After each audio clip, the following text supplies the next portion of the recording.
Well, once again, apologies, folks. Complete lock up again. Excuse me.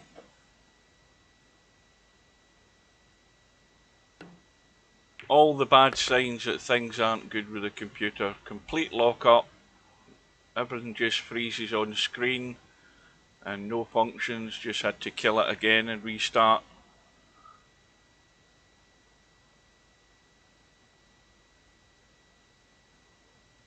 So we're approaching the business end, or at least Larry is, of rack number 3. And on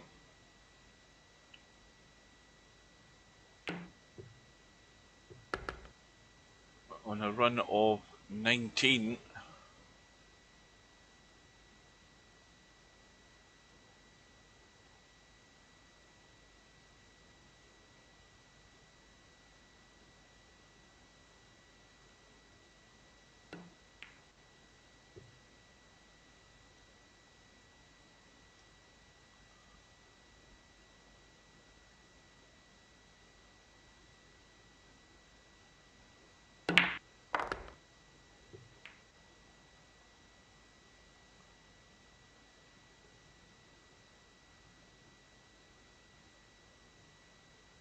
Well, Larry's visit was short-lived. Apologies again to any returning viewers, but this is the way it's going to be, I'm afraid. In fact, I mean, it's getting to a stage where, you know, it's annoying. It breaks up the stream. People taking their time out to come and join the stream, and then these interruptions. And as I said before, there's nothing I can do about it to get this rectified sooner rather than later. Well, it started doing this freezing thing when I'm streaming. You know, and other times it's been. See, this is a new symptom. Other times it's just been restarting out of the blue, but now it's doing this lock-up thing, which you know, it's as if the processor's overheating or something. You know, it could be any manner of things that's doing it.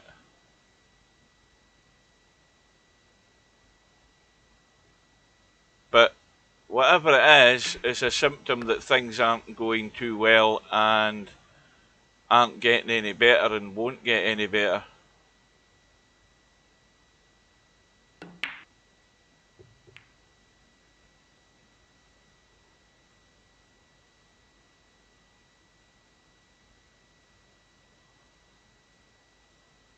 So Rodney on 26, chasing Larry down here.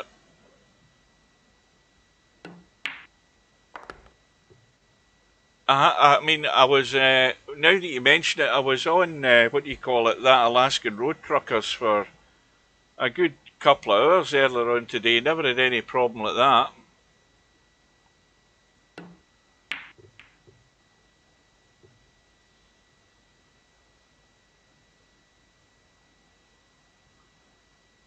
I mean, the thing is that any other game hasn't locked up, but then again, I've not been streaming any other game.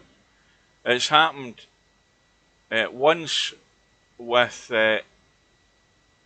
what do you call it? No, I wasn't live streaming ETS. I haven't been doing any ETS for a couple of months now. And I wasn't live streaming Alaskan Road Truckers today, but there's obviously more stress put on your PC when you're live streaming than you are when you're just playing a game. There's no doubt about that. So clearly there's a connection there. You know, it's nothing to do with the software that I'm using, because I've been using Marilla's Action, and now I'm back on XSplit Gamecaster software, so it's nothing to do with them. No, it isn't. The encoder isn't that. It isn't that that's the problem. It's a you know, there's a problem with the PC clearly. But it's nothing to do with the It's nothing to do with the software.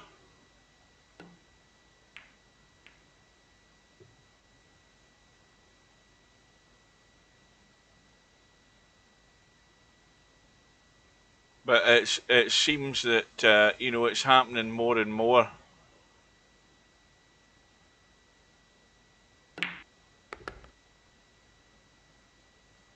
Yeah, well, you know, it can be any manner of things, but I ain't taking it into a workshop for them to do a diagnostics, because as we said earlier, you know, getting an Xbox in for diagnostics is bad enough, but taking a PC in for a diagnostics, and then whatever they want to convince you needs doing to it, it's no worth it for the age the PC is. It's you know, it's throwing away money that can be invested for something in the future.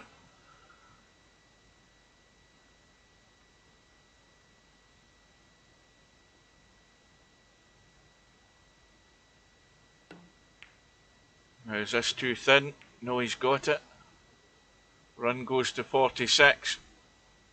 Well, I keep harking back to the end of that second rack there, because I think, I don't know, it just, it's weird the stuff that those last 2 or 3 shots that Larry chose, and you know, now he's having to chase him down.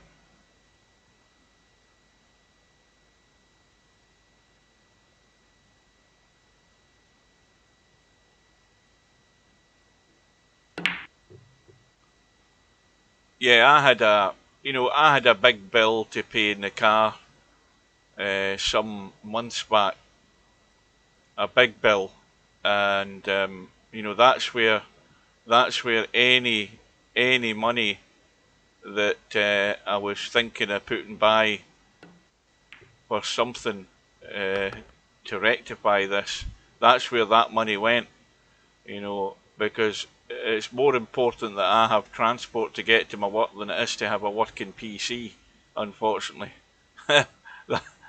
that's a that's a cold light of day information in that. If I don't have wheels, I don't work. That's as simple as that.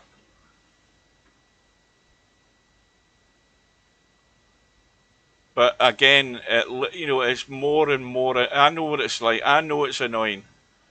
Uh, it's annoying that these interruptions can happen just straight out of the blue, and it's more annoying that viewers. Okay. The good thing about it is I don't have like 3,000 viewers getting pissed off. I've only got half a dozen or more. Um, that's the only good side of it. It's, you know, 6 pissed off viewers is still 6 too many. And I know it's frustrating and annoying that you're sitting there watching this and then bang, there he goes again. And that's what, twice a night it's happened, or is it 3 times? I'm losing count now.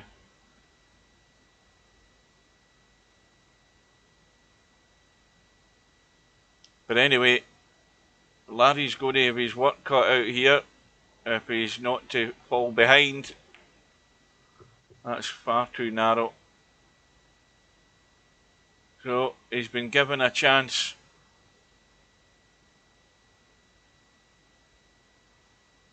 Okay, see you later.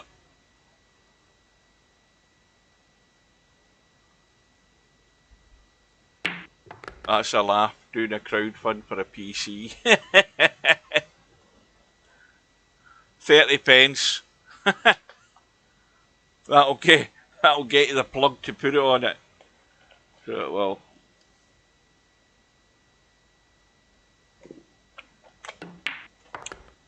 Yeah. Oh, there we go. A quick drink.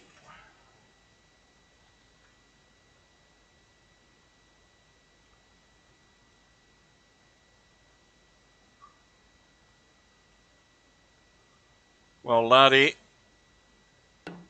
6 points away. Oh dear. And he's missed again a fairly straightforward pot.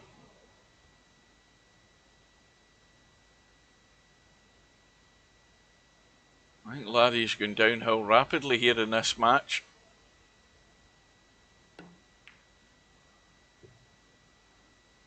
But Rodney misses the carom.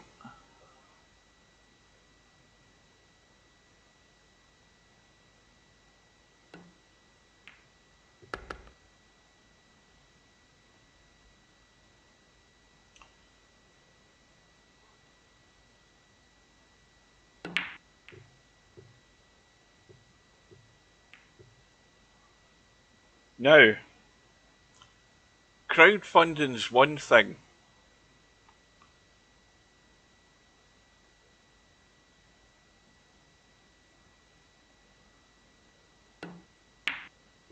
Now, there's a little QR code there in the bottom right hand corner. If you're feeling generous, there's your QR code for all the generous people that are watching. Send all your funds to that QR code. That's what you do if we're on a begging mission here.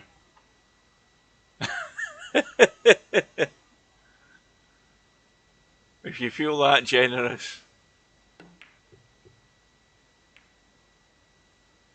You know what's laughable? I know what's coming next week. Not next week, at the end of next week. I know that as soon as I'm off on holiday on the 1st of July, that's the day the car goes in to get its MOT and service. So what that's going to cost, I don't know. I've got that to look forward to. And we're talking about a new PC. This is why a new PC is so far down the list of priorities. It's unbelievable. And you know, any time in the past, it's been a totally different thing. Yeah, it does scan. It does scan. Hang on a minute. Or at least it used to. Unless it's died as well. Obviously, I can only see it on my phone. I can't see it full screen. But that QR code should scan. At least it used to, unless anything's impeding on it.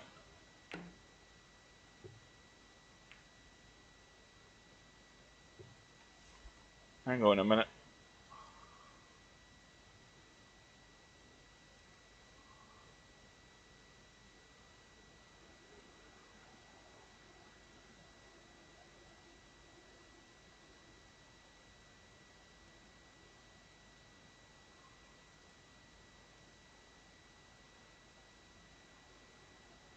Right, I've moved it. I've moved it on the middle of the screen in case it's something. Is there maybe a logo or something that's covering it up?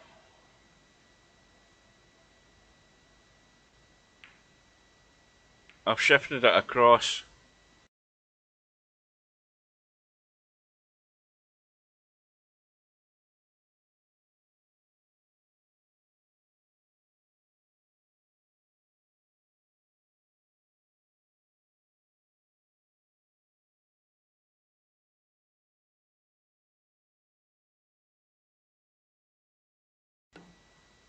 I'm talking away here and I'm bloody muted. I moved the logo to the middle of the screen. Let me try it again.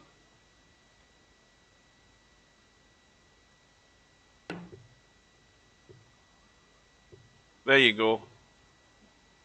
There it's in the middle of the screen, so it should be away from anything that interferes with it. But it does work, and I tested it myself a while ago. So I did. Anyway, forget that. We're down to the nitty gritty here. Rodney is on 100. And Larry, well, he needs to shift that one ball again. Now he can play the safe shot here and just bank the one onto the rail, the top rail, and get the cue ball away. But he's still trying to, score points when he should be trying to protect that one ball.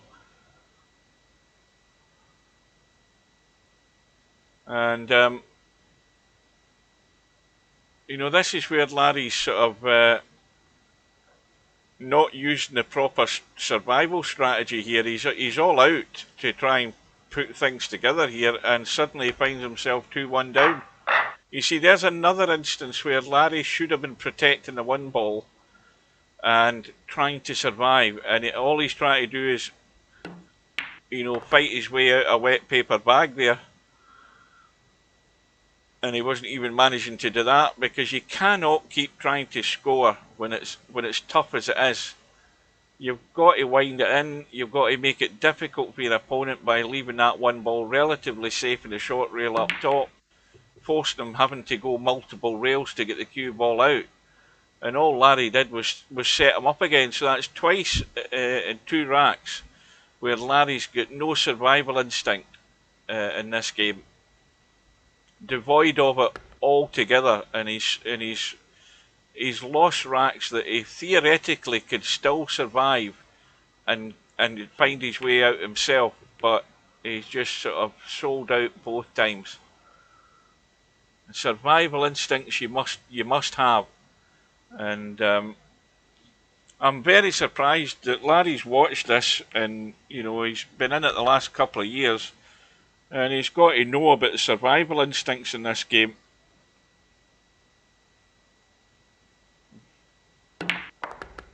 But the one thing he'll do is he'll learn the hard way. He's going to head over to that one loss side if he doesn't really shake himself down here. So how long have we been on now? That's 7 o'clock we started, 1 hour and 49 minutes.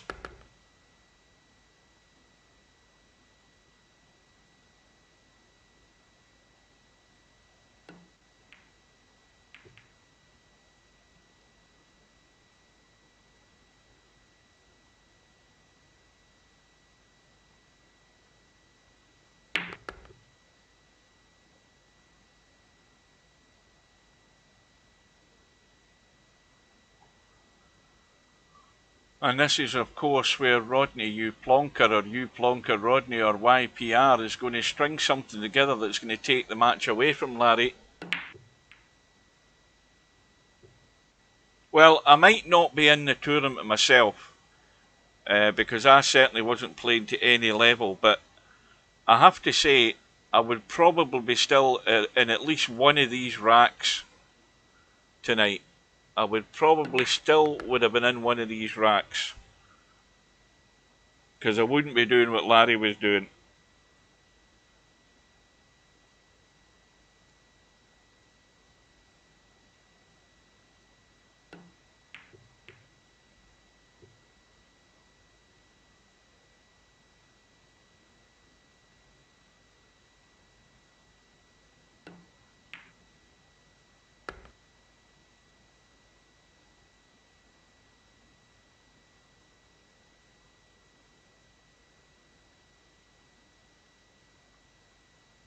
And YPR on a run of 35. Now, I don't know how clean he can play this. Let's have a look. Yeah, he just had enough room to get that into the hole and around the corner with the cue ball.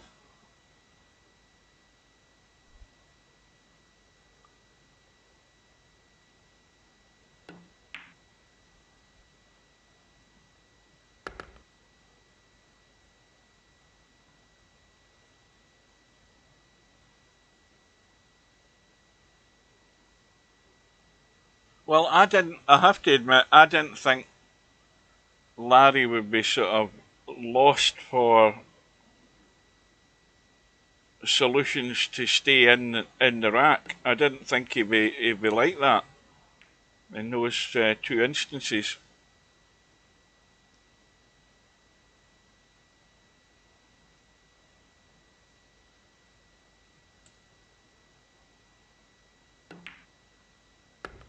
Strange, because in all honesty, if he'd played to a decent enough level, and he's not out of the tournament, of course, if he loses this, he's still got first to threes in the one loss side as well. But I do hope that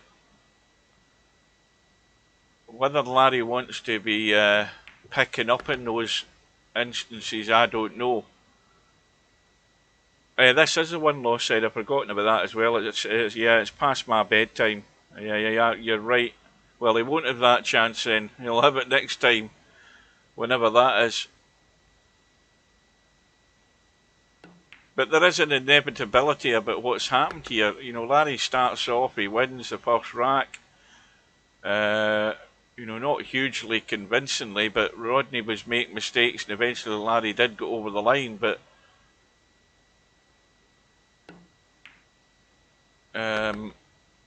the inevitable part is that with that encouragement and the fact that Larry again failed to look for a safety, keeping that one safe in that third rack, Rodney's taking full advantage on a run of 59 and counting, and of course looking to get his highest run and beat that, the high run of 92.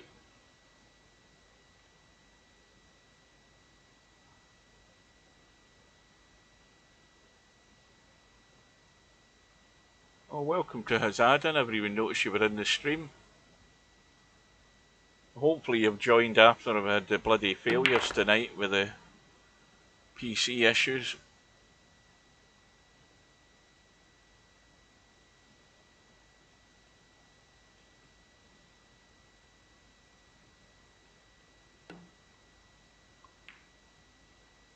And finally, the run comes to an end at 62, but you see, this is also going to work against Larry. I'll tell you why, because Larry has got one way of coming forward. There's no backing off from Larry, and I think that's another reason why he didn't play the shots I was talking about at the end of those last two racks.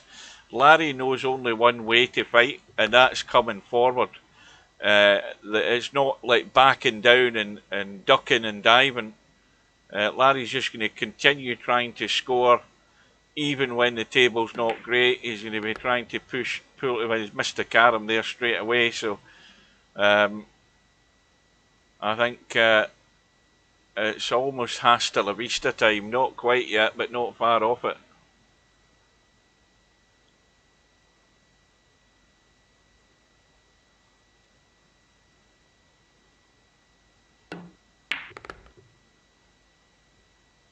The only main thing in Larry's defence is he's not, he's not 100% at home in this table, especially when you're trying to run off rails to get to a ball. And Rodney's got the same problem there because he's missed a carom also. Well, I think that might be part of it as well. I think I think this doesn't exactly float his boat, this game.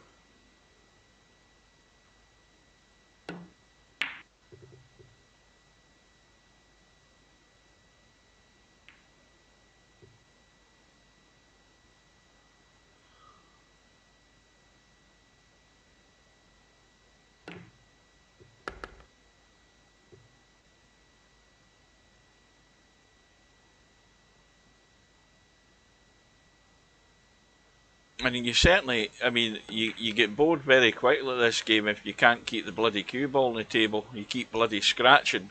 You've got days like that happening. And you get bored very quickly. You get bloody fed up with it. Try as you might, you keep finding pockets.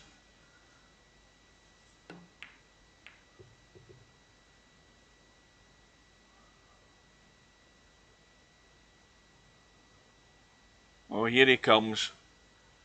Here he is in the room. He's already typing out the chat.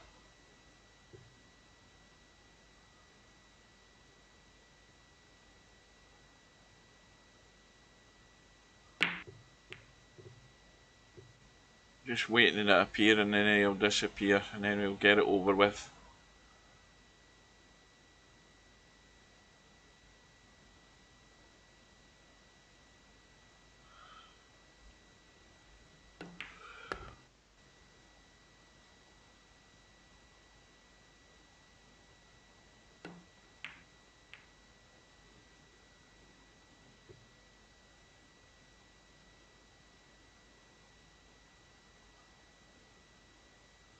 Well, it's taken him a while tonight. He must be doing an awful lot of thinking.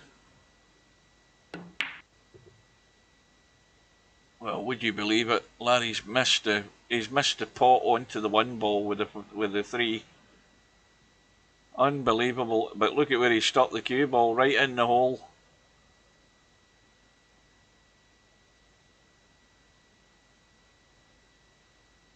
Yeah, Sergeant Numpty hasn't showed his face tonight.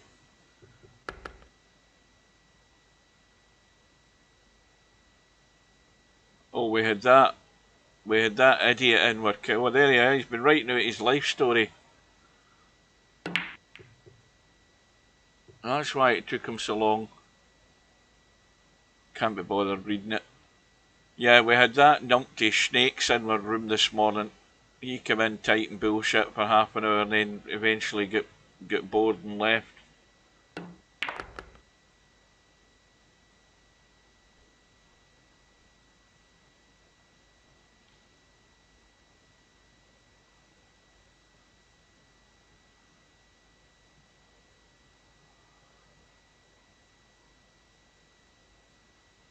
Well, Rodney just has to mind his business here. And he'll be on 90 and counting.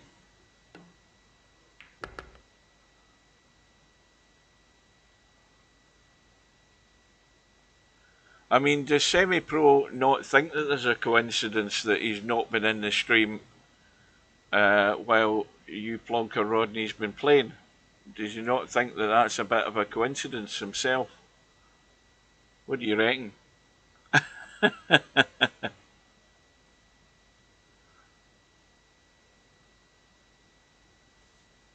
Is that too much of a coincidence that you Plonker Rodney's playing away here and Semi-Pro's nowhere to be seen?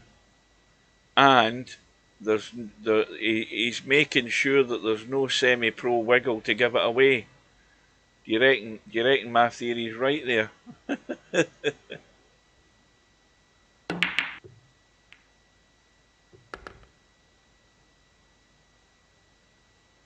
So now he's on 86. He's got a dodgy cut in the 1. He's got a cut in the 3 where he's going to bump the 5 probably, but that'll take him to 89. Sorry, no, that'll take him to 90.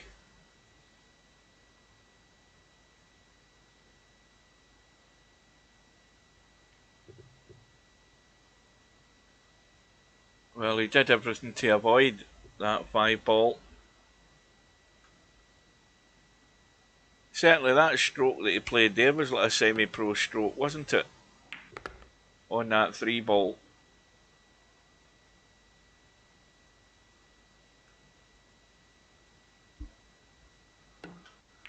Well, you've got to remember, Stubbs only typing with one hand.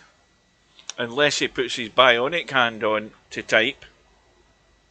I don't know whether he does. You've got to remember it'll take him a while to type if he's only typing with 2 fingers on one hand.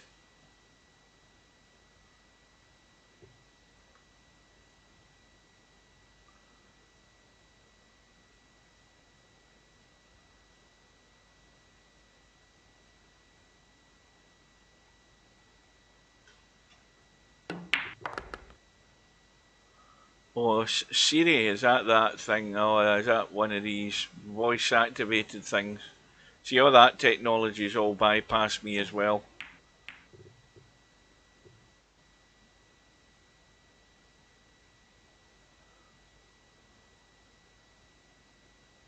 And Stubb has left the building.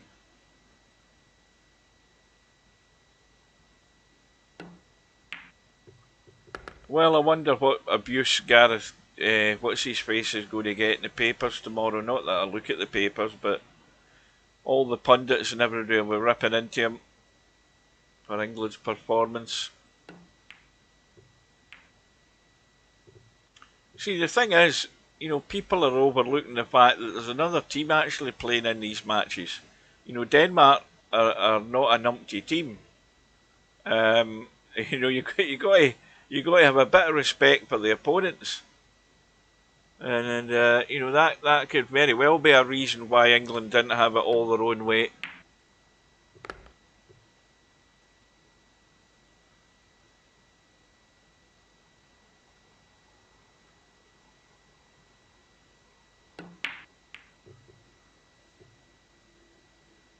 Oh, that's right. That's I in Semi-Pro's defence. He said that that he's played you Plonker Rodney, but he's just not been around in the streams when you Plonker Rodney's been playing. So we'll continue to make up our own minds until we see him.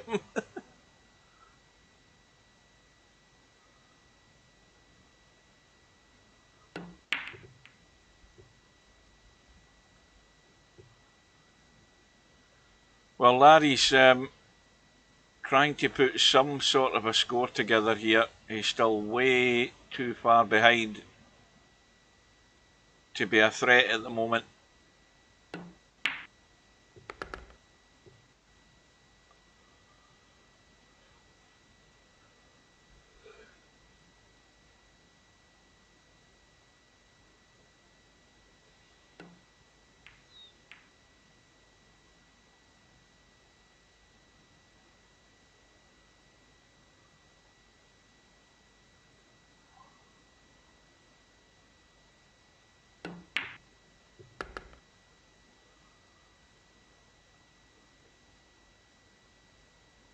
Well, here's a question for you guys.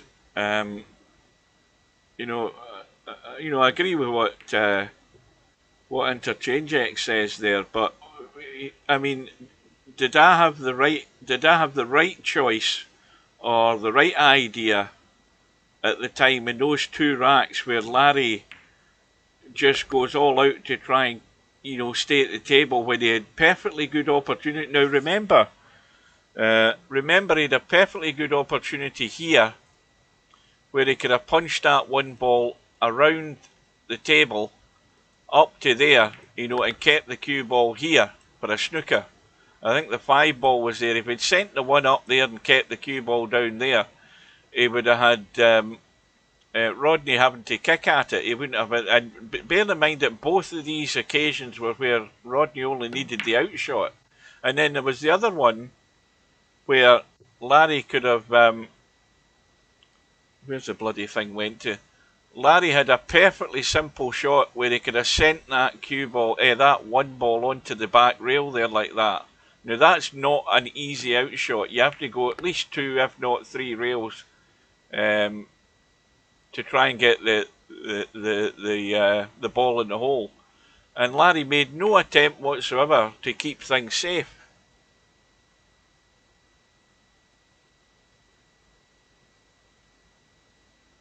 Yeah, see, here's another thing we've proved. See, if you talk often enough and long enough, semi-pros eventually going to appear. You see what I mean? But was I right to suggest what I suggested, or was Larry right to just go hell for leather to try and stay at the table? Well, the proof's in my favour because in both occasions he sold out.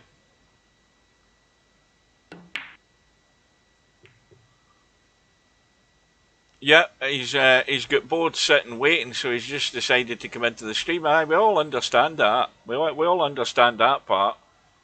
Larry's on a good little run, so he's 10 minutes to sit there scratching his arse, and then he thought, "I'll just come into the stream to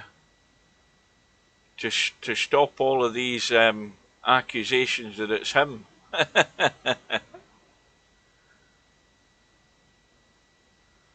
Well, personally, I wouldn't. I want to get to bed, and I don't want another bloody freeze up in the PC.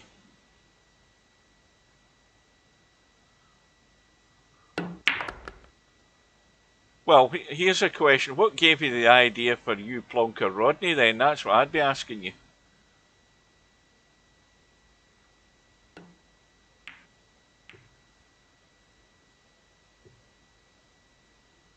Spain and Italy is on.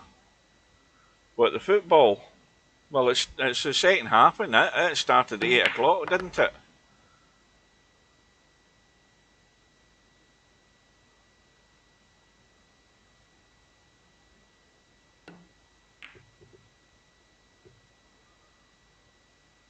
Well, Larry, credit where credit's due. He's battling to hang in there on a run of 63.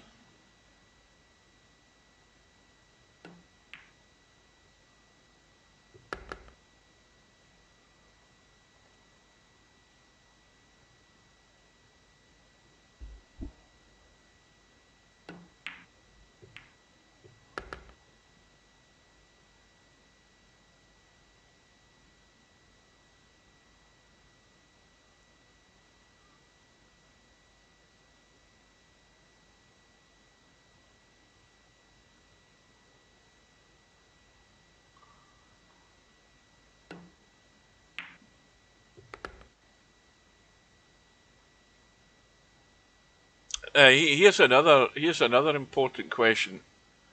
Why did Yamaguchi Taru change his name to YM? Bill said exactly the same thing that he told me. Yama said it was so that his boss and his wife couldn't find him. That part I didn't really understand. Yet this morning when I came online, for a good part of the morning, I think it was, he had a room up, and the room was called YM, then Yamaguchi Taru. So that didn't that didn't disguise anything.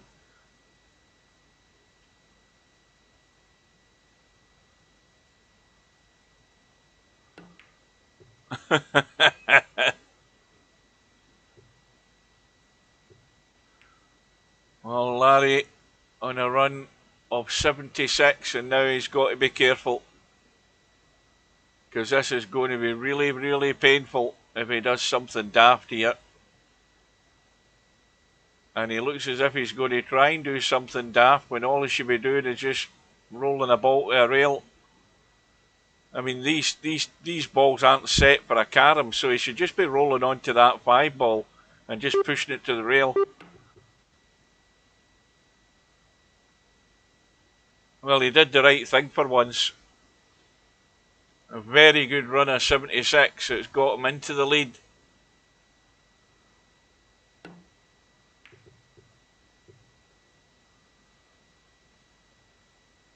Well, that 3 ball is now dead.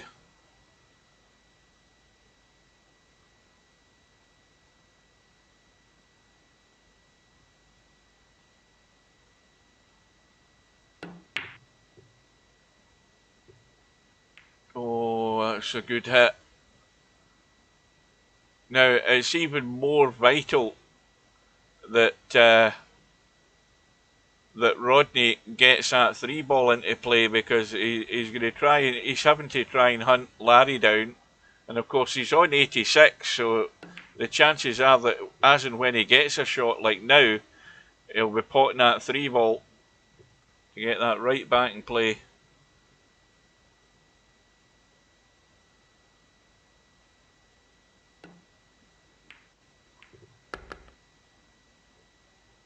Well, he went for the carom to the 3 to knock it in. That gives him the 4 points.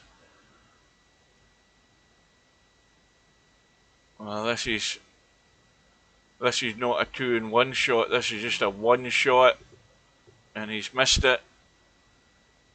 And that cue ball may well be coming into line, so he's not left anything simple.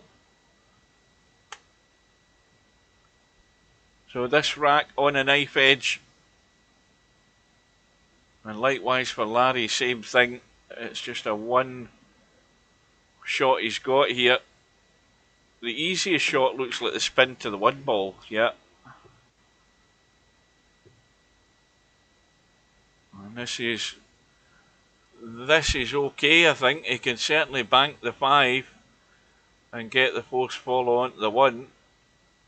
Now the 5 ball, you would imagine, is going to the rail a lot sooner than you think. He's looking to come off the 5 to bump the 1 the other way. Now, how's the gather? Well, it's not too bad, because he can brush the 1, push it to the 3 and nudge the 5. This is where you need to zoom in and play these nice and gentle. See, I think that was too heavy, way too heavy. He could have played that a lot softer and probably cut that 1 more onto the 3. See, even little shots like that, suddenly he's got far too much daylight between the balls. Now he can go drawing around the corner into the back of the 5. You want to draw this with a wee bit of bottom left. You know, draw it back, punch the rail into that rail and bump the 5. It's a simple shot, but Larry's either doesn't see it or doesn't fancy it. If only because he's banging the 3 ball around the table. But that's the easy shot.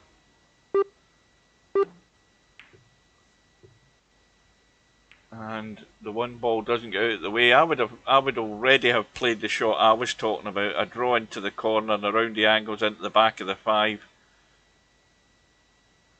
So Larry's on 96, the run is 3.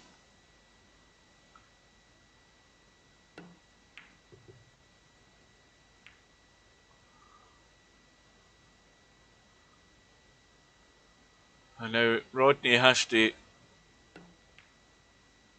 think about how can he get this situation improved. And you know, you would think, well, you know, he's got a 3 to 5 here, which again he wants to hit half ball.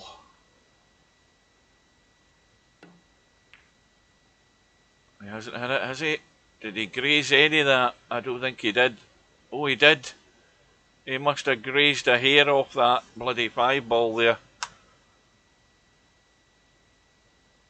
And it's a big target from the 5 to the 3. Now, if he gets this right, he could be good for. No, he's gone way too tight into the rail. That was not well played at all. Now, Larry's got the same shot here. Very same shot. 5 to the rail to the 3.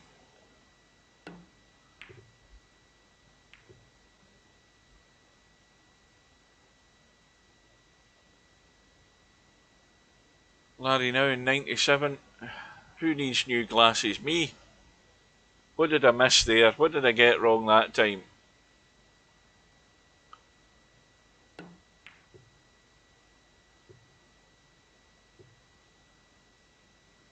Well, I tell you what, Larry's missed the carom, but he's set one up again for his opponent.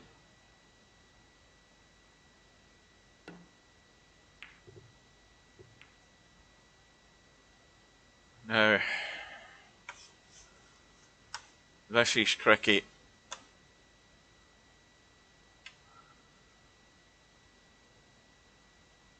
Yeah, it's bloody, I mean, some of these bloody nudges are very thin. Unless you're right next to the shot, you ain't seen it.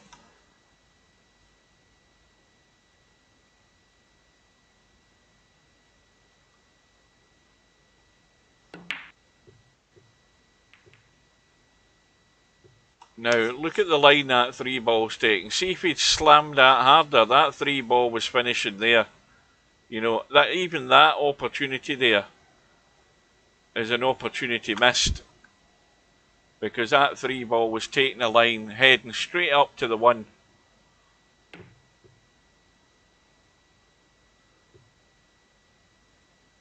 Yeah, that's exactly what I said there, BP Monster / Ted. That's exactly what I said. You got to see that opportunity. Well, he tries a draw, he misses it. And Larry,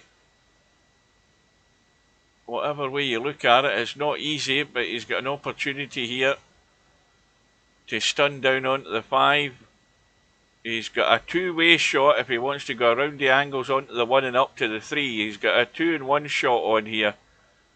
And that's what I'd be playing all day.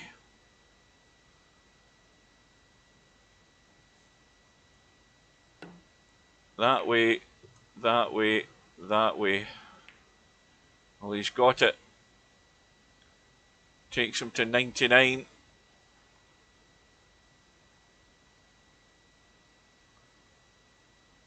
How's the line there? That's potting the 1 ball, isn't it? That's dicey to be messing with the 1 ball there like that. Well, he did dice with it. He hasn't got it. And he would have been out. Look at where the 1 ball sat. Well, if you're Rodney, you've got to move that 1 ball unless you're dead set you're going to hit it. And this is an all or nothing shot here. And he's got it. He misses that 1, it's 2 apiece. Simple as that. 5 balls gone a bit dead. Oh, that 3 ball needed to come out and miss the. It needed to miss the bump on the cue ball there. If it had came out, he was good to go. And now he's going to have to be creative again. Little 2-railer or 3-railer onto the 3, and that's perfect. But look at the 1. The 1's almost dropped. Wow. Well, I'll tell you one thing. If he doesn't get this, he's got to hope that 5 ball doesn't travel too far, because if he sets anything up here for Larry, Larry's out 100%. So the shoe's on the other foot now. Rodney's got to think about what he's going to leave here if he's going to attempt something. He might be better. I mean, this is a sort of 6.5 a dozen thing, isn't it? He's going to lose his points. Oh, disaster! Absolute disaster. All that hard work, and the 3 points have gone down the pan. Admittedly, hasn't left anything easy for Larry, but all he just needs is one hit and he's out.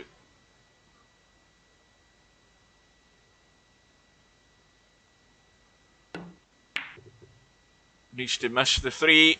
Look at what's happened here. Oh dear. Well, good luck with this for a carom. Okay, now can he squeeze the back end of that 3 and catch the 5? I think he can. I think he can squeeze the back end, but he's got to watch he doesn't go through too heavy and go in off the 5. I don't know what he's doing. I think you've got to go off the back end of the 3 and just let this roll dead out and not scratch. Well, you certainly can't get the 5 out the way to make the 3, I don't think. But again, he's got to get separation between these two. Bear in mind where the 1 ball is.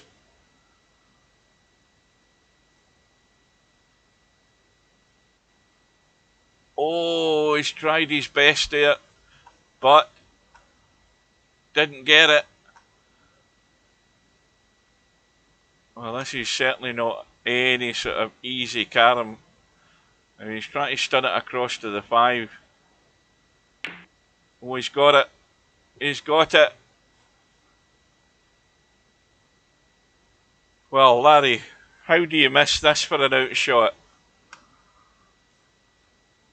It might not be quite as simple as it looks now that I look at it. Aye, I mean, this is... he would have liked to be out here. Out here, not a problem. This angle, maybe not quite as convinced. You think he'll get off the knuckle, or he'll get the double kiss off the 1 ball? Where's he going? Where's he going now? He's trying to spin it into it. Yeah, he spun it and hit the rail first. Well, it wasn't as easy as you all thought, guys. Because I think if he'd actually pushed it onto the knuckle, it would have just pushed the cue ball away. He would have had the double kiss. And look at this 5 ball.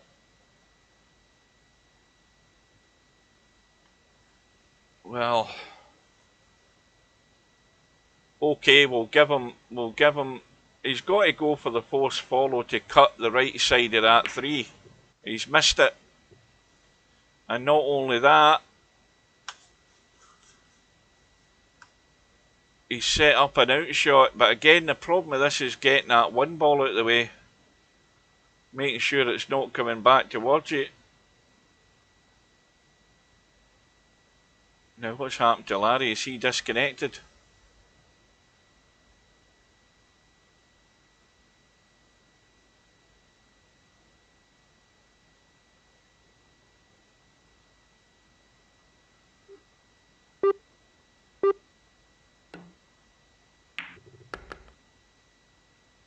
Well, see, it wasn't as easy as we all thought, that one.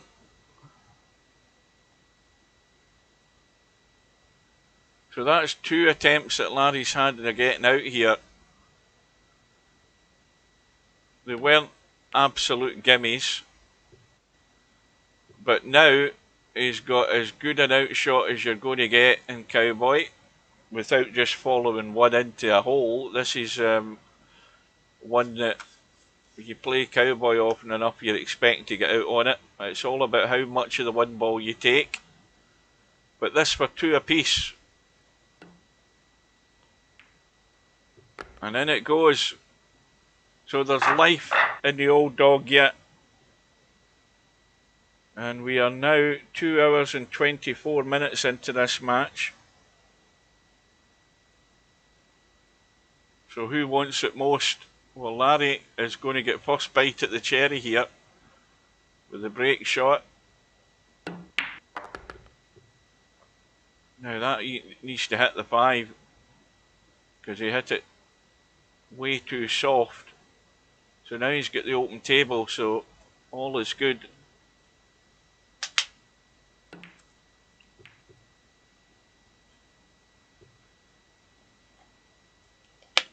Three balls now gone outward.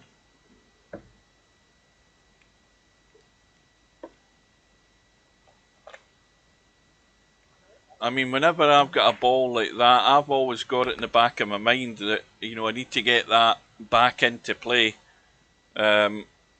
Obviously, the easiest way of doing it is potting it rather than trying to hit a carom on it. And Larry's visit is short and sweet. Only 10. And of course, with this shot here, the force fall onto the 1, you can bang that 5 ball onto the 3 and get the 3 in play if you can. That's what he sort of tried.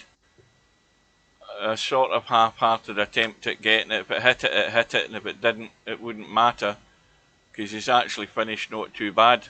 Just a little draw off the 1 ball, and he can deal with that situation straight away. Although I don't know that that's the way I would have dealt with it. I would have just drawn it straight out. And all of a sudden, it's got ugly very quickly. He's got a bank. If he wants to bank the 3, he can get the cue ball out of the way quick enough. And he's got a dodgy cut in the 1. And you see how easy it is to get yourself in a mess.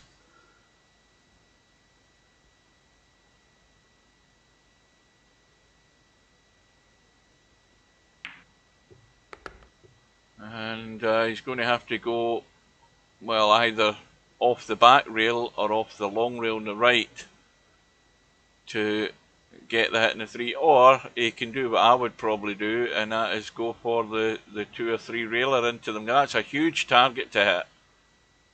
I mean, I'm expecting to hit, you know, one of these easily. You know, that's a safe shot. But I would have been drawn to that like a moth to a flame, that 3 railer.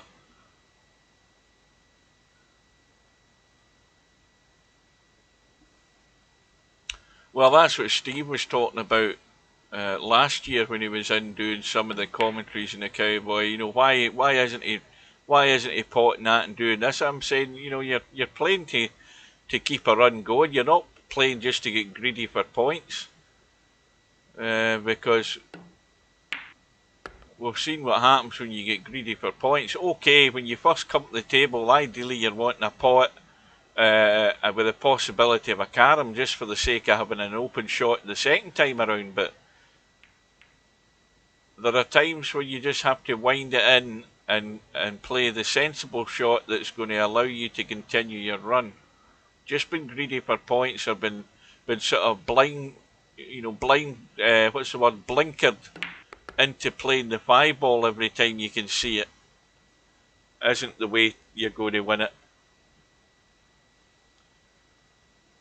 So is this going to be a major contribution here at the business end of the match from Rodney? He's on 21 and counting.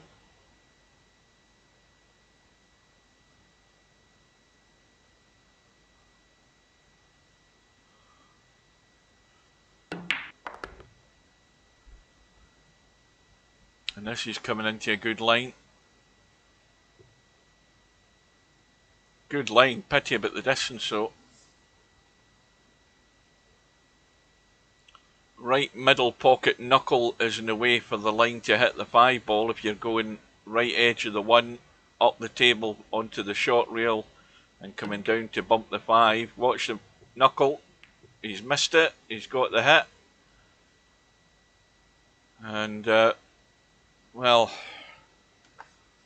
I'd be potting the 1 ball and getting it on its spot and letting the cue ball run out a bit here. That's what I'd be doing, because I'd much rather the one ball away from that side pocket.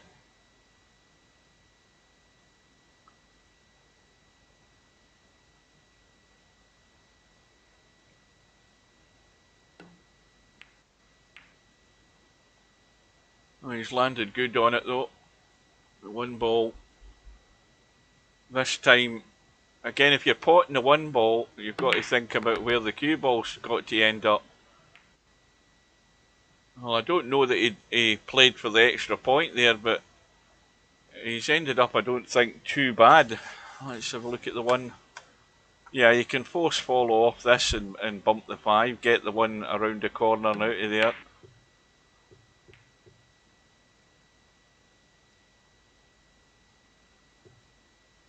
So now he'll have a choice of 2 shots, or at least he should in a minute, when he rolls this 5 in and get himself over to, well, again, I would have said left-hand side.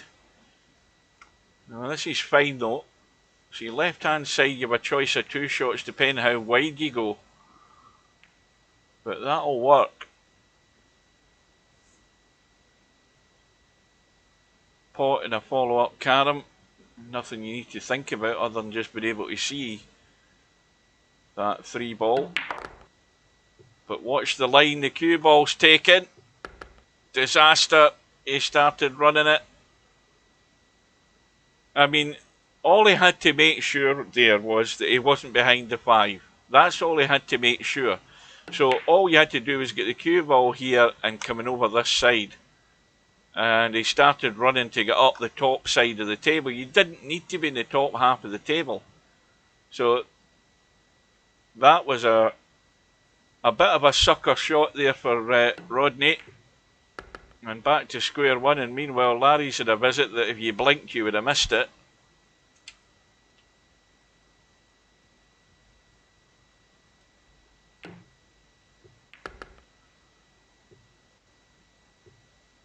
So Rodney's going to have to troll away again for these points. Open table. Well, I'm pretty certain again he can bank the 1 and run onto that 3 ball, no problem. But he's potted the 1. Look to stay above it or below it as we look, and that's fine. But he's got the double kiss. The dreaded double kiss. And now, oh, I think he can just see. He's got plenty of room to see the 3, so he's okay.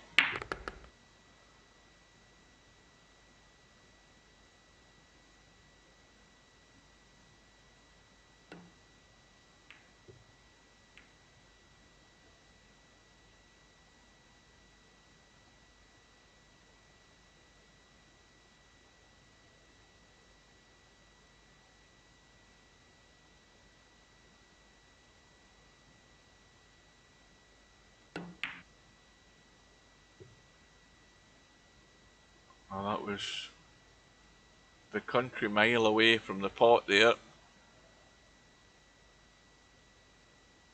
But this is not an inviting table. Again, get the cue ball at an angle where you can obviously play the carom, get the 5 ball out of there. But play it gentle enough where you can pot the 5. Just roll onto it. Well, he's nudged it in. He's still sitting reasonably okay.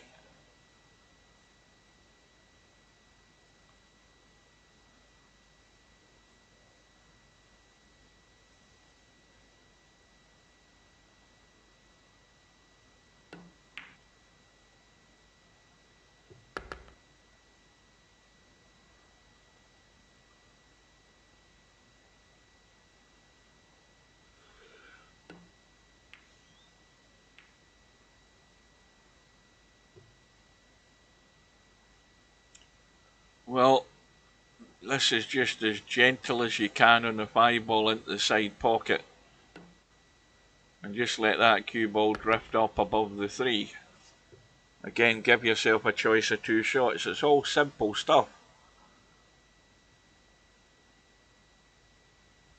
half ball hit would be ideal, either left side or right side. And with this shot, you don't have to get any closer to the 5 and 1. You just have to pot the 3 and get the cue ball over left side. Or coming out while he's left it. Yeah, he's fine.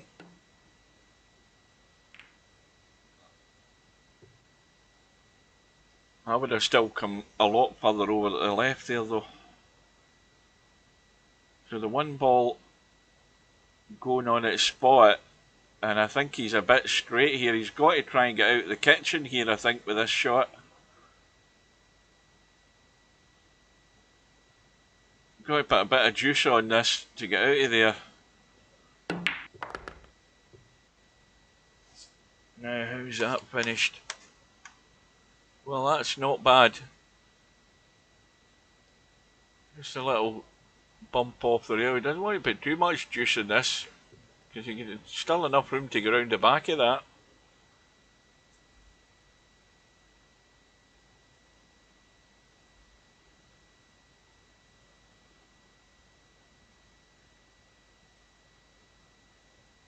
Now, again, he's ended up too straight. Oh, Donald Sutherland, I was just watching that Space Cowboy. Well, I watched a bit of it while I was having a cup of coffee before I went to bed. I was watching Space Cowboys the other night, and I was trying to remember his bloody name. I was trying to remember the name of them. You had Rockford in it, Donald Sutherland in it, and Tommy Lee Jones and Clint Eastwood. He's 88, he was.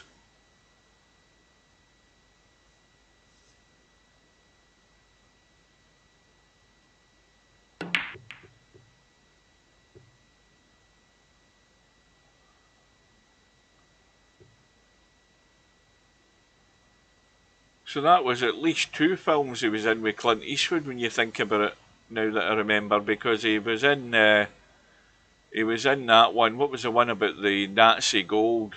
What do you call that one again? Telly Savalas was in it as well, and he was the doped up guy with the tank. What was it called again? Kelly's Heroes, right? That one. So he certainly worked with Clint Eastwood in 2 films that I can remember.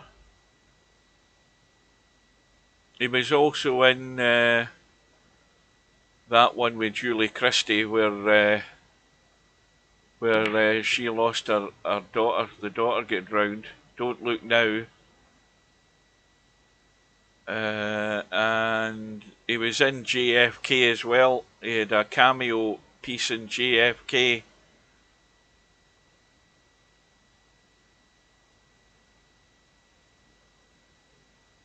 He was in what was the film he was in with was it Jane Fonda? He was in a film where he was a detective. She was am I getting mixed up with actors here? He was in she was a prostitute.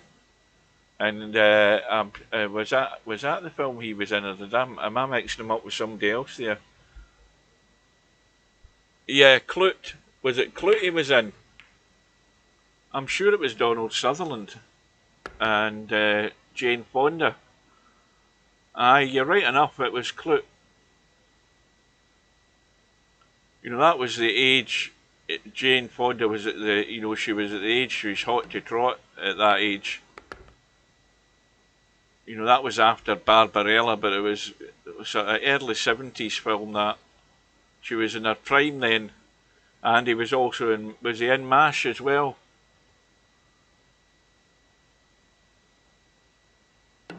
And he was also in some low budget. He was Canadian, was he not? Donald Sutherland, because he was in some sort of lower budget Canadian films as well, where he was probably doing some people a favour.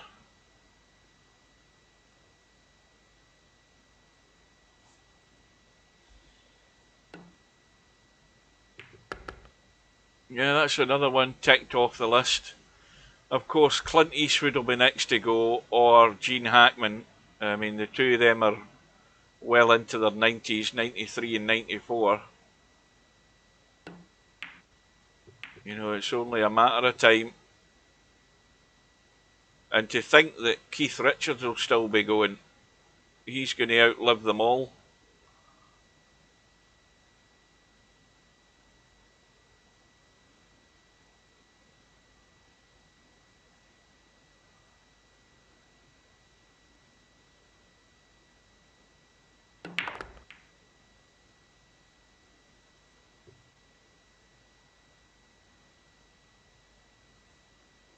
Well, Larry has the lead. He's on a run of 18. He leads by 51 to 15. And he's still good to go here, although we've got big separation again.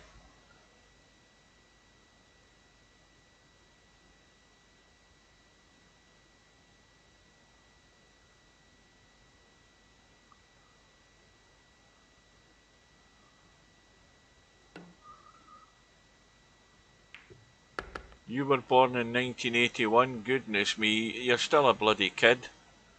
You're still a piglet here, pig. Christ almighty, I'd been left school for a year in 1981. I was actually working in 1981. God almighty.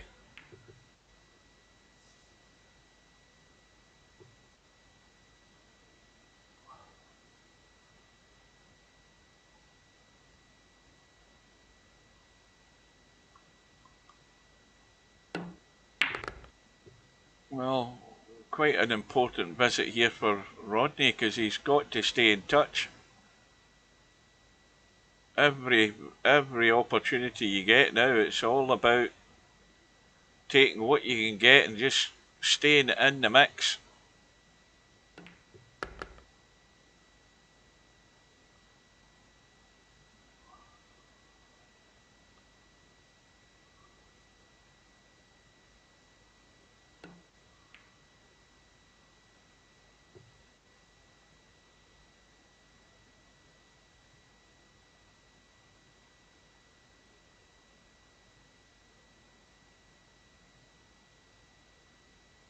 "10 minutes something cowboy time." What does that say?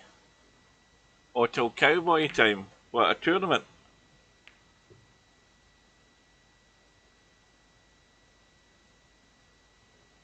How's it 10 minutes? It's 20 minutes to 10. What sort of time have they set it to?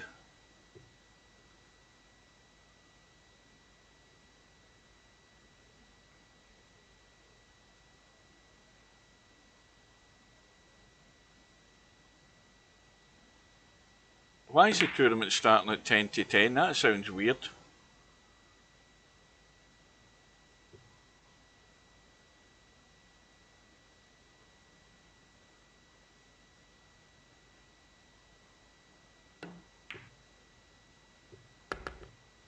I don't know what this conversation's gone to pot, and my brain can't handle this at this time of night.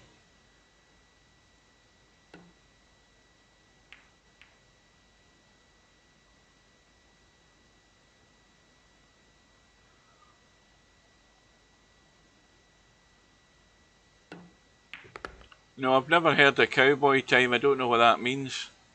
I just thought you meant it was the start of a tournament.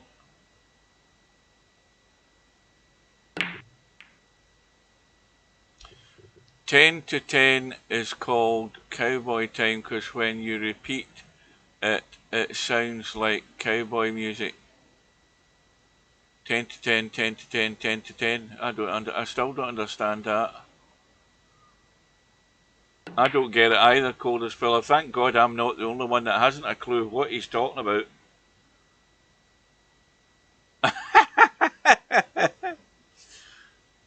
Tam, you're in a different bloody planet.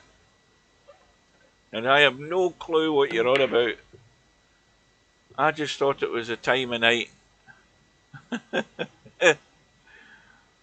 Well, he's on something, but I don't get. 10 to 10 is called cowboy time because when you repeat it, it sounds. What the hell's he talking about? Cowboy what? So I have to say 10 to 10, 10 to 10, 10 to 10.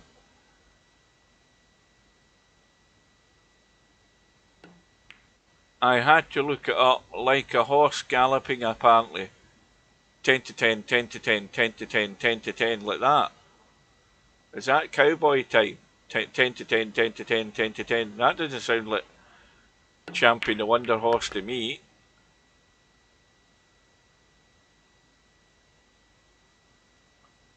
Champion. You remember Champion the Wonder Horse?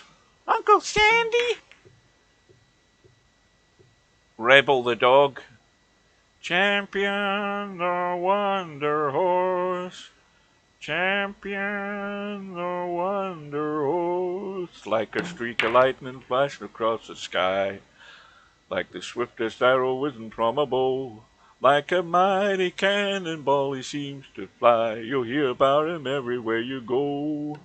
The time will come when everyone will know the name of Champion the Wonder Horse. That's showing your age. Made in the 50s, but showed in the 70s in the UK.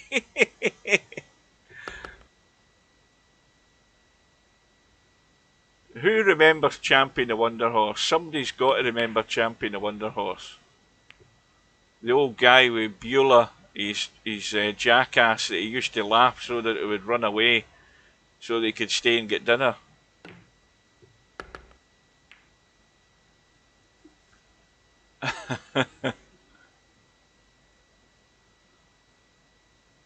What time is it? 10:15. Quarter to well past my bedtime. We covered this. I was born in 1981. Well, it was repeated over here. Yep, Champion the Wonder Horse. Say 10 to 10 to the music of William Tell Overture. 10 to 10, 10 to 10, 10 to 10, 10 to 10, 10 to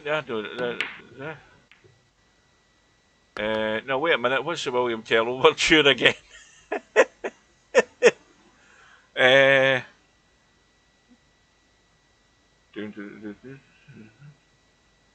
Oh, that's... Is that the William Tell Overture? 10 to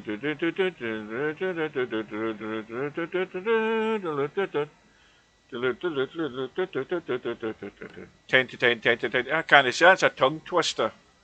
You can't say it and do it to that tune.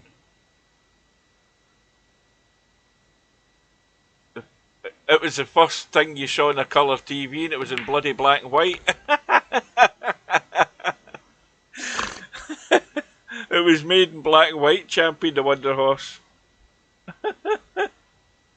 The first thing I'll tell you the first thing I ever saw in my little Sanyo portable television when I got it that many moons ago. That was, what do you call it, Superstars. Remember Superstars? Where the sort of celebrity sportsmen would do bicycle racing and that, and squat thrusts and all sort, and throwing the javelin and all of that stuff. Remember that back in the early 70s? Black Beauty.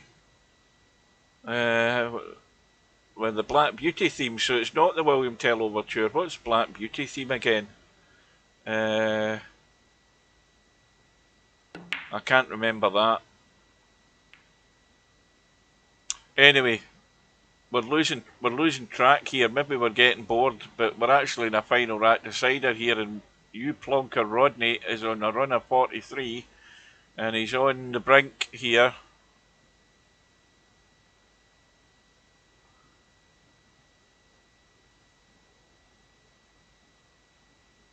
I was watching The Big Country the other day again, which I've seen multiple times.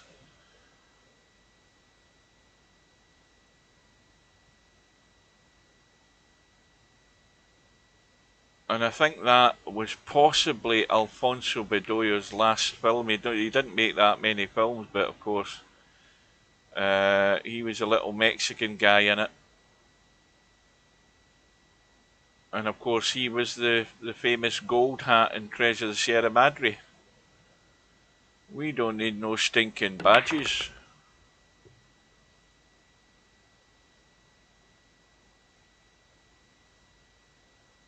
So 83 and 46 and counting.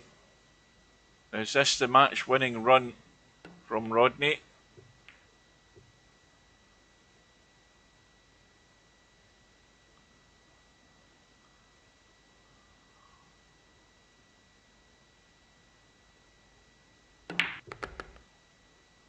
Well, when I was growing up, it was the banana splits that we had over here. We had the banana splits. We had the Monkeys television show that was shown over here.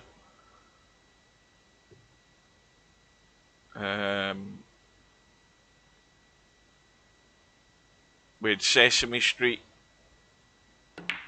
Well, if I remember rightly, Sesame Street was shown on a Sunday over here when I was a kid.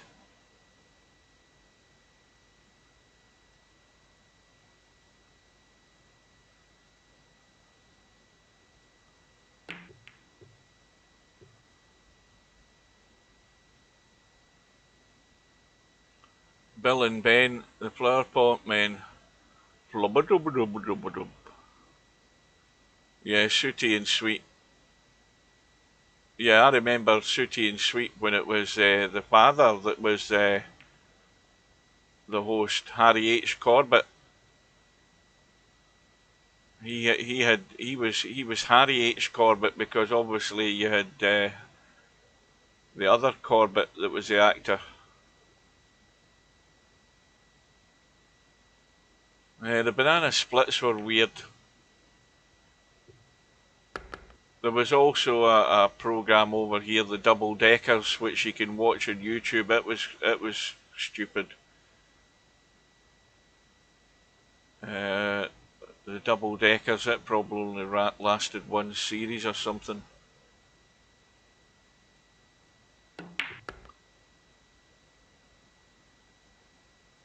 Well, that was a disaster, wasn't it? How much did he lose there? I was busy reading the chat. He must have lost a fair bucket load of points there. In fact, was he not pretty much knocking on the door of 65 points he lost there, Bill? Thanks for that. I'm too busy reading the chat and talking about crap. I'm ready for bed. He was in 93, was he? I could well believe it. Well, that's painful.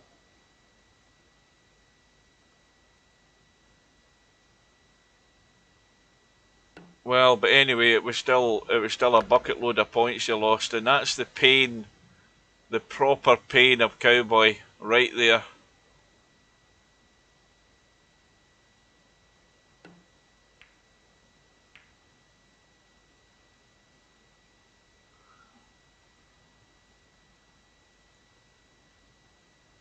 So Larry's been handed a huge lifeline here to get himself into the mix on the Carams long before YPR.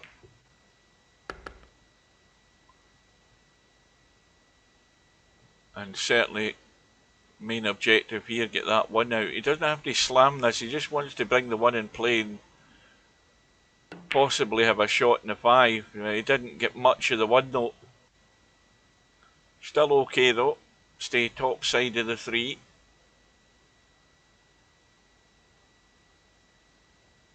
Looks as if he's drawn to cut across the 3. You've got to make sure you draw far enough, and he's fine.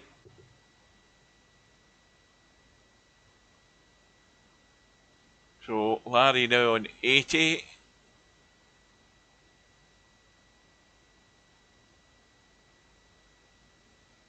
It could well decide the match, you're right enough, but that's you know, you're flying high, everything's going good, and suddenly bang, those points are all gone.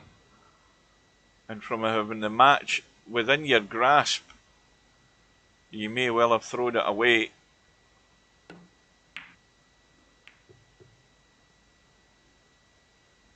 Larry in 86, so 89, and they can play a 2 and 1 shot here for the pot and the 3 and the spin to the 1 for the 90. This is where you should be that little bit greedy to try and get the 1.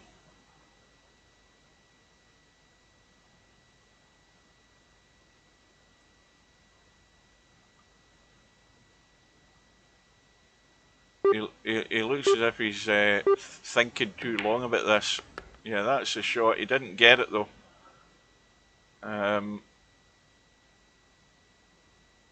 But he's still fine. because this will get him to 90. And now, well, he would have much preferred that to go closer to the rail, because he was going to go from the 1 to the 3, but you see how big a gap there is there. You know, that 3 ball sitting there, that's a huge target. Sitting there, it's not quite. And that's how easy it is to just skirt around the back of it. But anyway, he's kept his points. He's on 90. And now it's all up to Rodney. And, I mean, he's looking at the 5 ball there. I don't know why he's looking at that.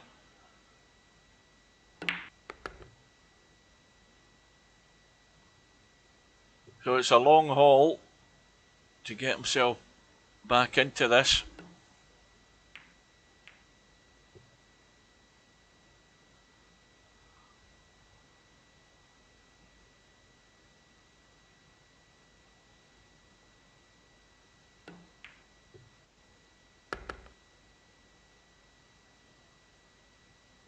I see Tiger Woods got an award from the USPGA, like an exemption for a lot of tournaments.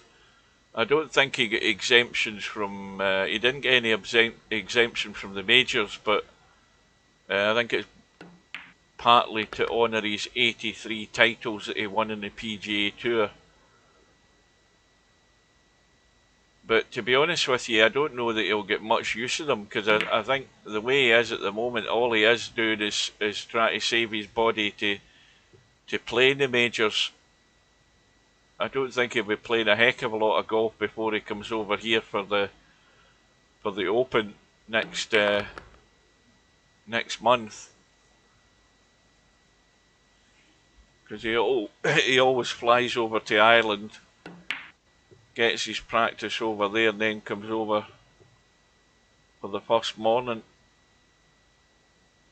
Now, I saw him at Troon before. I saw Tiger playing at Troon before. He's definitely got the game that suits Troon. First of all, you know, there's no trees for a start, so he doesn't have to avoid trees. And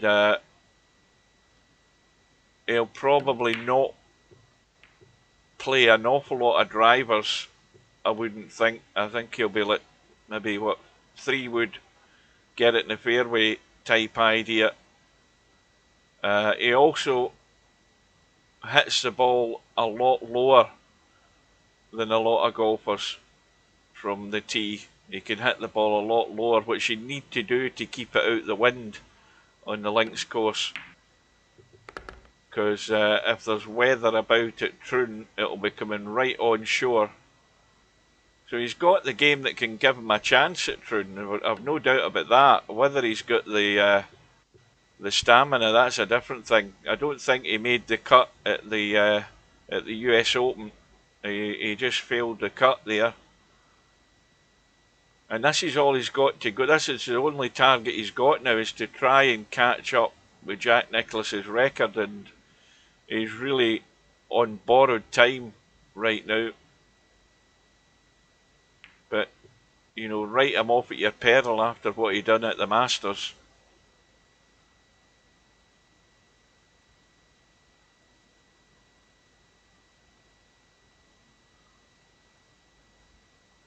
Well, you know, the one thing about Tiger Woods is that his vulnerability has, in certainly recent years, with all the injuries, especially now he can't really go through the ball the way he used to. His vulnerability is definitely the driver. And certainly on a links course like Troon, depending on... See, the thing is we've had a fairly dry start to the year over here in this part of the world. I mean, Troon's only like 5 miles from me, and I would imagine that the rough will be quite wispy. And if we've got this warm weather coming over the next week or so, according to the forecast, if we don't get a lot of rain, then things will dry out. The fairways will dry out quick at the links courses. They always do, because they drain very well. So then you'll have a running fairway, a lot of running in the ball, and of course, with the rough, depending on whether they're letting it grow, that's the main problem. So he's got a chance at Troon. Admittedly, it's slim, but things are in his favour. Meanwhile, Larry's still sitting in 90. Rodney back at the table.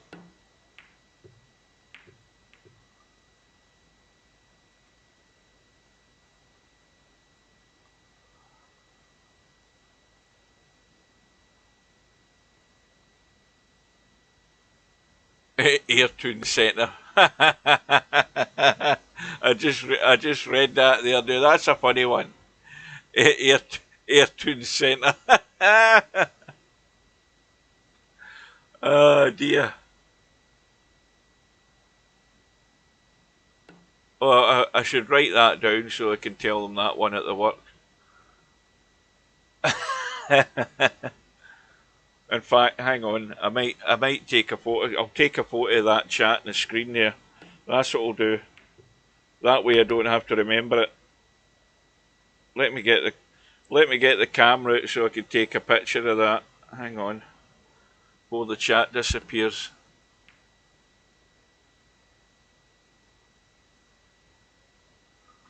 Right, I've got it.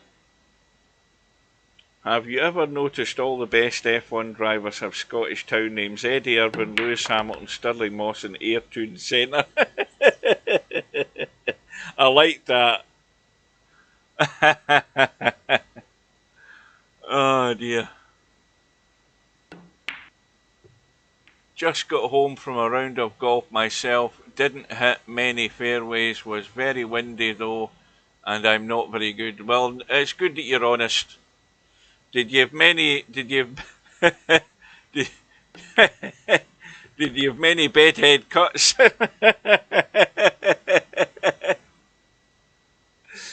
Oh dear.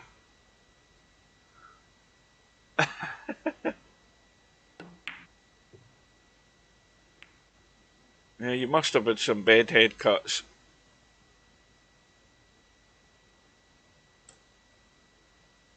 Well, we've got 16 in the stream.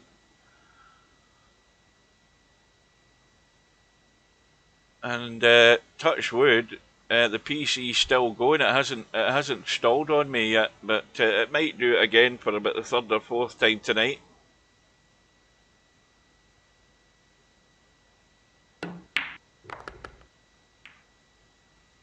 Oh, I didn't realise Hairpig. Did Hairpig get that out before I did? I've just read that there about the bedhead cut. And, I mean, there's a bedhead draw as well then.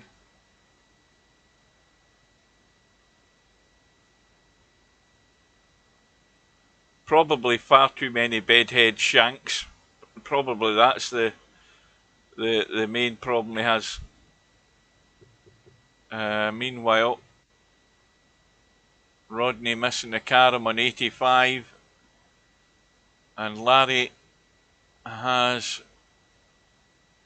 a shot. Now, ideally, he would like to double kiss this 5. Well, again, I don't think he hit the 3 ball hard enough, because you want to bring the 3 ball back across to the 5.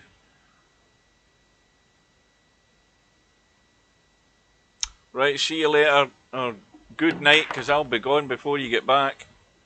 At least I hope I will.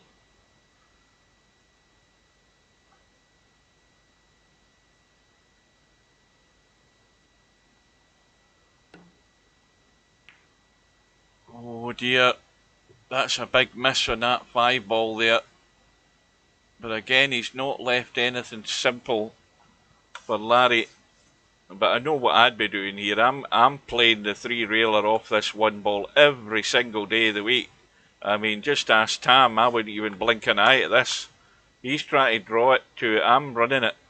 Because I'm cutting the 1 ball back towards the balls. I mean, I'm taking the risk that I'm going to double hit it. Yeah, he's trying to do acrobatics when it was more natural to let the cue ball run. Okay, you're taking the risk of the scratch, but you're actually sending the 1 ball. Look at what he's done. with that shot. You see, if he'd done what I was doing and got the hit in the 3, you know, the one ball was heading down in amongst the mix, and now he might be giving this all to Rodney.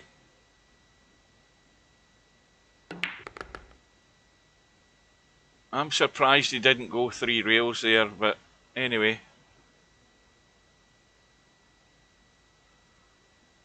I would always do that. I'm a risk taker.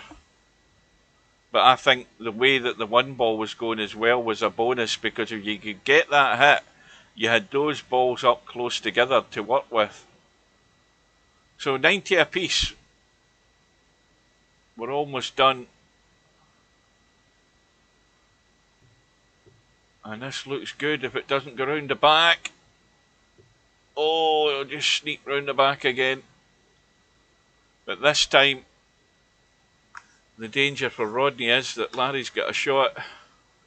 Now, once again, he doesn't want to hit this full in the face.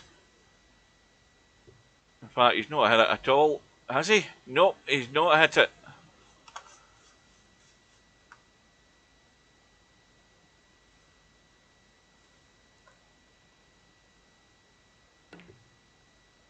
And he's, oh, just grazed it this time. Oh, now it's getting dicey. It's getting very dicey. And that's too heavy. That's a touch like a sledgehammer, Rodney.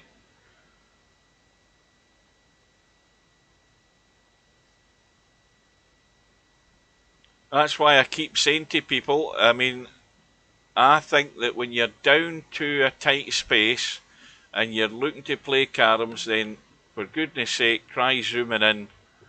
Don't play the shot at your normal zoom. Get zoomed in so that you're tighter to the cue ball. I think you can control the cue ball better with these dinky little caroms that you're trying to play dead weight shots on. I think it's much easier to do it when you're zoomed in. If you've never done it, try it.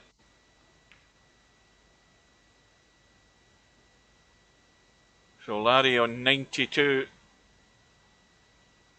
Now, that's, I mean, the force follows on to the 3, and the 5's coming in a direction that's very close to this corner pocket here where we're at, but he's looking to go very thin. And that, again, that's just asking too much. Oh, I think zooming in's a great help. So it is.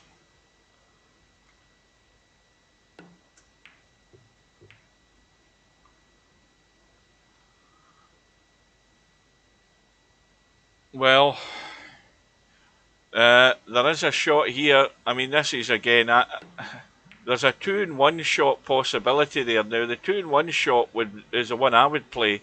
That's going off that back end of the 1 onto the long rail, short rail, and down here and in amongst these 2 balls. It sounds elaborate, it's crazy, but that's the shot I would have played there, because it gives me 2 chances of hitting one of those balls.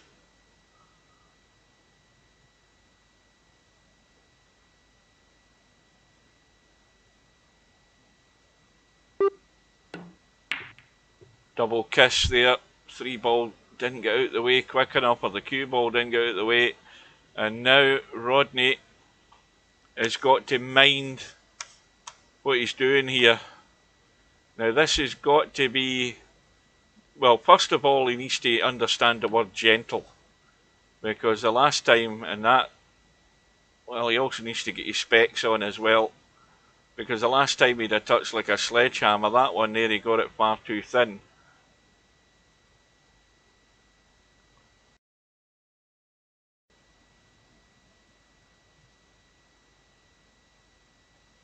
And this is delicate as well.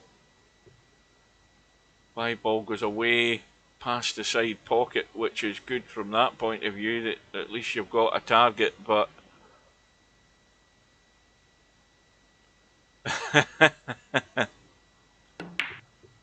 watch the 3 ball. Oh, this is dangerous.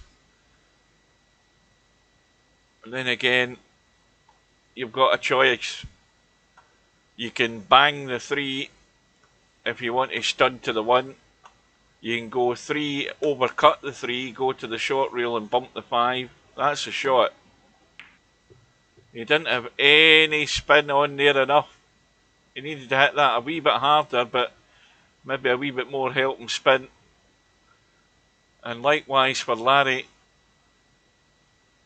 you've got to go right side of the 3 with a tiny bit of help and spin. You know, you can play the thickness of the 3 ball, but if you're playing it thin, you then play a wee bit of help and spin. I don't know whether he did or he didn't, but anyway, he's hit it.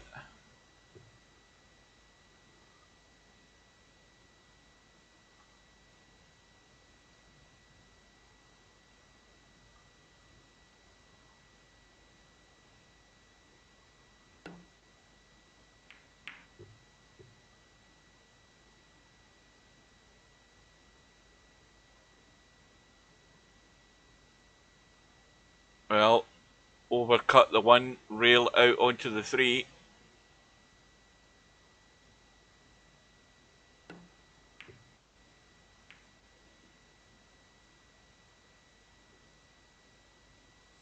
Now it's getting tricky.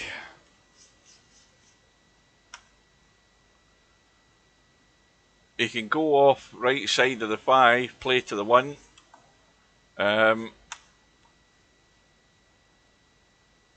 In fact, it'd be more likely go far too wide of the 1. He's trying to stud and spin it, and that'll work. Where's the 3 going? Oh, it's hit the knuckle. Oh, if that 3 ball hadn't hit the knuckle there, he was in business. Well, I'm definitely trying to stay awake because this is well past my bedtime, as you all know. This looks good. So Larry moves to 97. Now, he would love to play that little 2-railer, but he's potting the 1 doing it. But again, he can go the 2-3 rails to the 3 ball off this 5, but again, a lot of players are reluctant to do it. I mean, this is a possible match winner. He's going for it, but he hasn't got the legs. He ain't getting there. He ain't getting there. He had the line perfect, but you've got to hit it, Larry.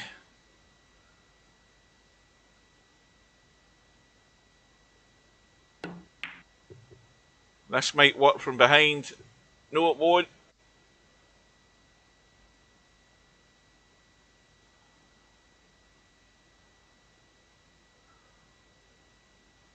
Well, that 1 ball's always in a horrible spot at this time in the match.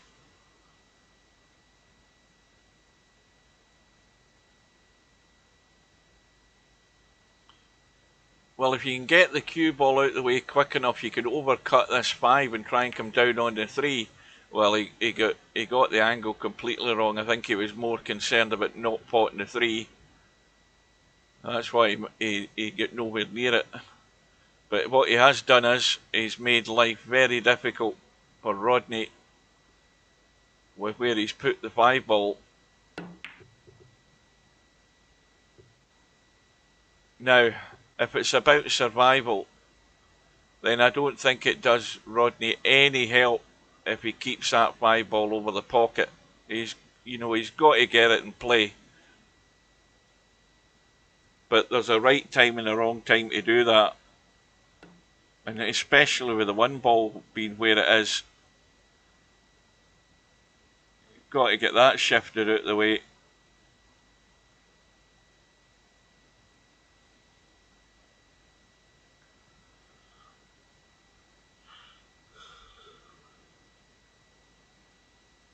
Well, let's see what Rodney's survival instincts are like, because this is what needs to be kicking in here. You've got to weigh up the pros and cons of keeping that 5 ball there and making it more difficult for Larry and yourself, or getting the right time to put that 5 on its spot, take the hit, and increase your odds of actually getting out yourself with a nice little run to finish the match. Having that ball in play, having it sitting there is no good. But like I say, you can't just go potting it. You have to get these balls in a certain position where the odds of getting a carom are not great.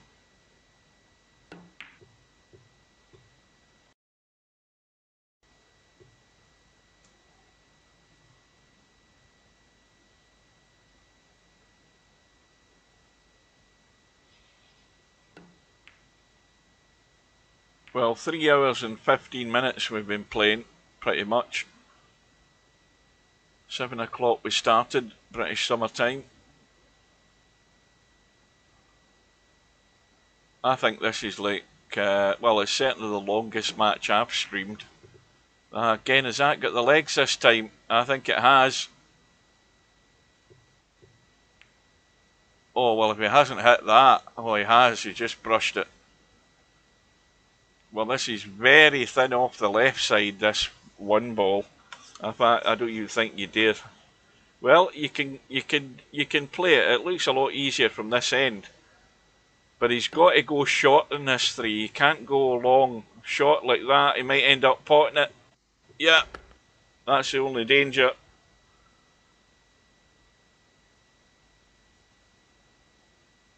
But of course, his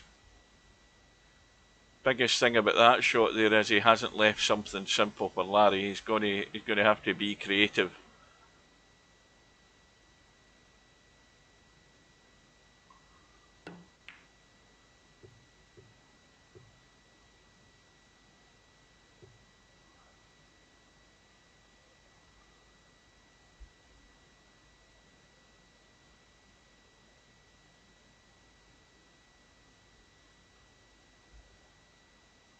I mean, I know that when you commit to bringing that ball onto its spot,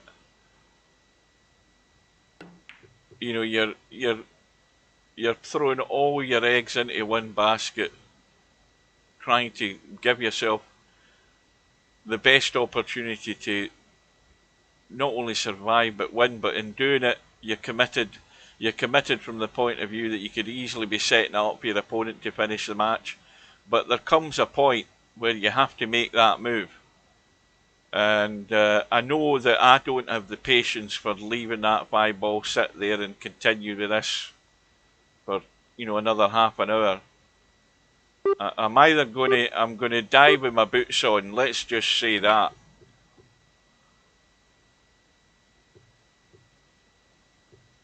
Like for example, now, if you pot that 5 now and you're Rodney and you leave the cue ball where that 5 is, you're not leaving a simple carom. You're leaving everything at distance.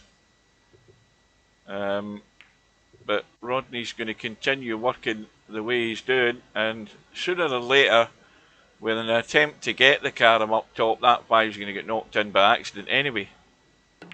And then where are you? You're back to square one.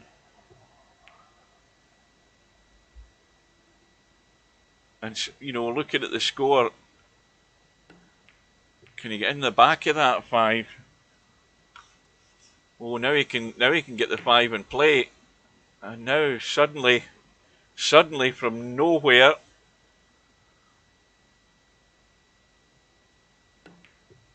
oh, is he getting the rail too soon? Has he got it? Yeah. Well, from nowhere he might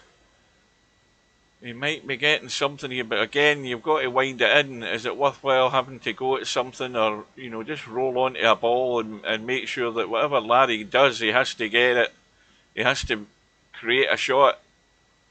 He'll certainly have to do that now where it's finished. But that's a good little run of 5.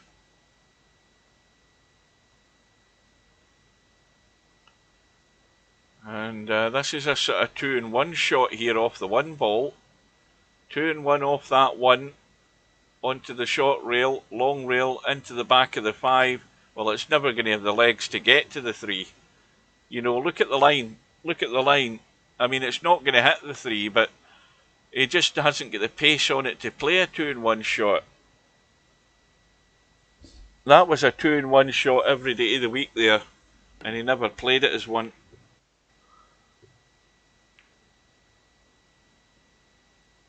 And Rodney has now got it back all square. It's anybody's. And you might be right, Tam. You know, 2 apiece, hill, all the way. And this is good as well. Apart from the fact the 5's over the hole. And the 3's dead in the top rail. Now, he's trying to graze the 5 and spin it to the 1. Yeah, he's got it. Oh, but he's not got the force follow. It's come in line. It's come in line. Well, this is committed if you start playing off that 3 ball, because you can cut that 3 ball. If you cut the 3 and spin this way, you have a chance of getting that 5. I think that's what I'd be doing. I'd be actually cutting that 3 and spinning the cue ball to come that way. He's trying to find a line onto the 5 off the short rail this end. But I think cutting the 3 means you're not bringing the 3 into play. You're just cutting it along the rail. Especially when you're in 99 and you were only needing that 1 carom to get to the 100.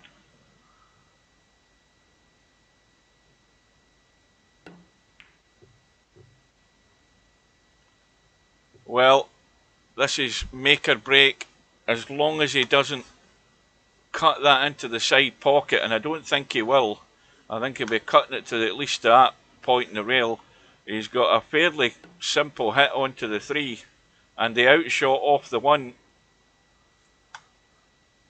Well, who's missing this into the side pocket for the match? You plonker Rodney for the 3-2 win, and in it goes. And Larry's gone home. And after 3 hours and 21 minutes, you plonker Rodney, brackets, we all think it's semi-pro, is through and survives. And if we look at the bracket, first of all, the schedule shows Fast Eddie, Coldest Pillow on Friday at 4:30 in the afternoon. We've then got Jose and Slim at 7 o'clock on Friday. But the bracket will just confirm that we now have Rodney through, waiting on the winner of that match with Matt and LS3 whenever they arrange their time. That is it, folks. I'm off to bed.